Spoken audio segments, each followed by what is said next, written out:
Assalamualaikum warahmatullahi wabarakatuh. Anak-anak 12 TKR yang saya sayangi dan saya banggakan, berikut akan saya jelaskan prinsip kerja dari sistem pengapian CDI. Dalam hal ini akan saya ambilkan contoh, yaitu untuk yang AC CDI. Langsung saja, cara kerjanya dimulai dari saat kunci kontak ini diputar on, maka hubungan massa ini akan lepas. Nah, akibatnya nanti apabila mesin di starter, magnet berputar, maka di dalam kumparan sos coil ini, di antara kedua ujungnya ini akan timbul tegangan listrik AC kurang lebih 300 volt. Ya, kemudian arus AC ini akan disearahkan oleh D1. Nah, kemudian untuk sementara disimpan di dalam kondensor atau kapasitor C ini. Rutenya adalah sebagai berikut. Dari L1, D1, kemudian C, kemudian D4, massa, kembali lagi. Ya, ini rangkaian tertutupnya seperti ini. Ya. Nah, berarti sekarang kondensor C di sini sudah terisi muatan listrik. Nah, kemudian nanti menjelang akhir langkah kompresi, pulser coil atau pick up coil ini akan membangkitkan tegangan listrik. Tegangan listrik yang dihasilkan juga AC. Kemudian disearahkan oleh D5,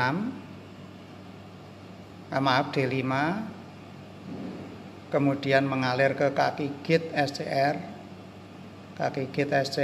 kemudian ke katoda, massa, kembali lagi. Nah, ini sirkuit tertutupnya dari L2,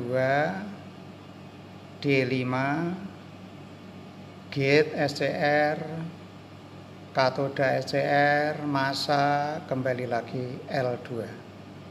Nah, akibatnya SCR ini akan menjadi on.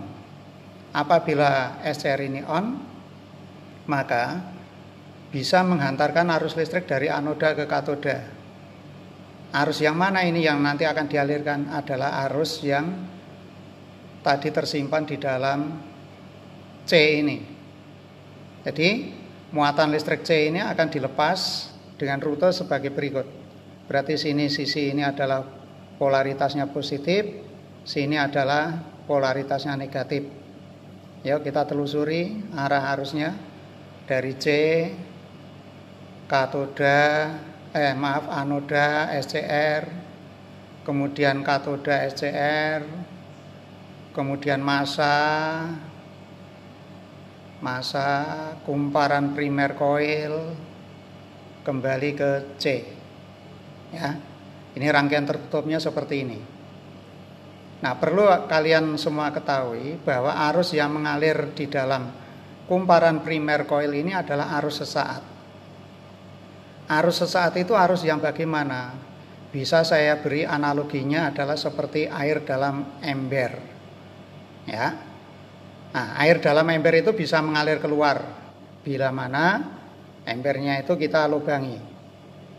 Akan tetapi apabila embernya tadi kita balik, ya, maka itulah yang dinamakan arus sesaat. Jadi dalam kapasitas besar langsung mengalir dan langsung habis. Ya. Nah, akibat dari adanya aliran arus sesaat ini tadi, maka di dalam inti koil ini akan terjadi perubahan kemagnetan yang sangat cepat. Dari tidak ada menjadi maksimum dan langsung hilang. Akibat perubahan kemagnetan yang sangat cepat di dalam inti koil ini tadi, maka akan timbul arus induksi pada kumparan sekunder ini. Arus induksi yang dihasilkan adalah sangat tinggi, bisa di atas 20.000 volt.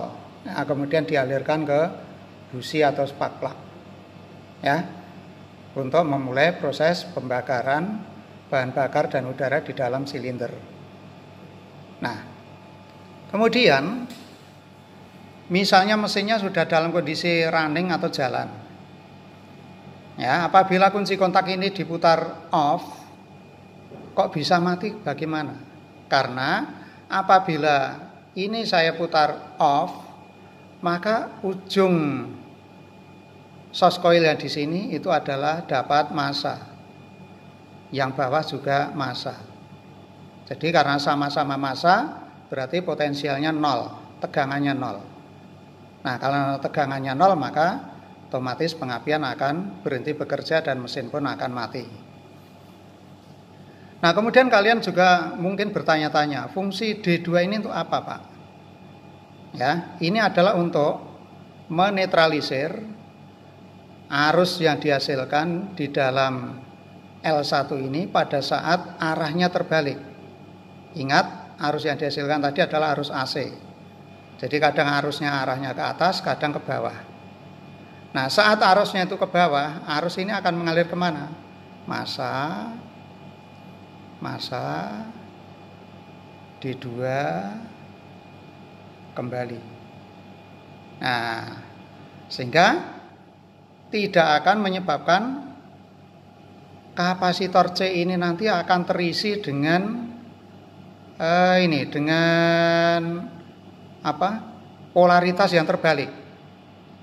Coba bayangkan seandainya nggak ada ini, mungkin nanti akan bisa terisi, ya, ke arah sebaliknya, polaritas terbalik. Ya, ini fungsi D2. Lalu fungsi D4. Ya, dalam pengapian konvensional yang seperti biasa kita ketahui, saat terjadi pemutusan arus primer, maka di dalam kumparan primer ini akan terjadi arus induksi sendiri, yang mana arahnya searah dengan aliran arus yang masuk.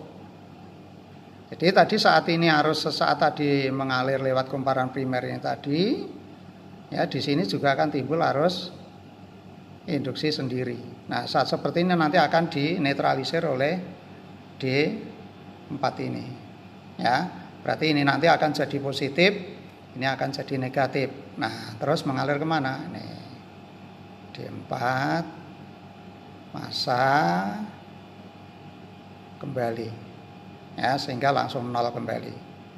Ya, itu cara kerja sistem pengapian CDI. AC maupun DC prinsip kerjanya sama. Kuncinya adalah di SCR ini. Ya, SCR ini adalah sebagai gantinya kontak point atau gantinya platina dalam pengapian konvensional. Ya, dia mempunyai 3 kaki, yaitu anoda, katoda, dan gate. Ya, ini. Oke. Nanti apabila ada yang kurang jelas bisa ditanyakan di WA grup. Sekian, assalamualaikum warahmatullahi wabarakatuh.